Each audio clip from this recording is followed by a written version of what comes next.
আমার অরিজিনাল নাম রুমি আক্তার, আর এখানকার ডুপ্লিকেট নাম হয়েছে ঝুমুর রয়। আচ্ছা, আপনার ঘর কত? আমার দেশ বাংলাদেশ, বাংলাদেশ। কুমিল্লা ডিস্ট্রিক্ট। আপনার ইয়াত কেনেকে আহে?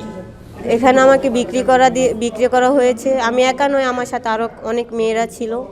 ওরা কোথায় আছে আমি জানি না, তবে ওখান থেকে আমি পালিয়ে এসেছি, পালিয়ে গুয়াহাটি এসেছি। গুয়াহাটি থেকে এখন আমি কুচবিহার গিয়েছিলাম। কুচবিহার থানাতে স্যার বলল যে স্টেটমেন্ট নিয়েছে। ওরা আমাকে বিক্রি করেছে দিল্লির লোকের কাছে। তো দিল্লি থেকে তো যেভাবে হোক আমি এখানে এসেছি। তো আমি যেটা বলতে চেয়েছি যে আমাকে কুচবিহার থানাতে গিয়েছিলাম, ওখানের বাবু সব স্টেটমেন্ট নিয়ে বললো যে তুমি গৌরীপুর থানাতে যাও, আমরা এখানে কিছু করতে পারবো না, গৌরীপুর থানার লোক করতে পারবে। যখন গৌরীপুর থানা পুলিশ স্টেশনে এসেছিলাম, তখন যাওয়ার পরে রাত্রি 9:30 বাজে আমি বাবুকে বললাম বড় বাবু আছে? উনি বললো যে নেই। তো তুমি কি চাও? আমি বললাম যে আমি বাঙালি, আমি দেশে যেতে চাই।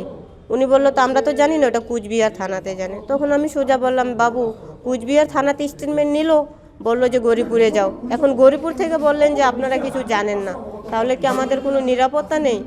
উনি এরকম বললো না যে মেয়ে মানুষ কোথায় যাবে রাত্র করে একা, এখানে থাক।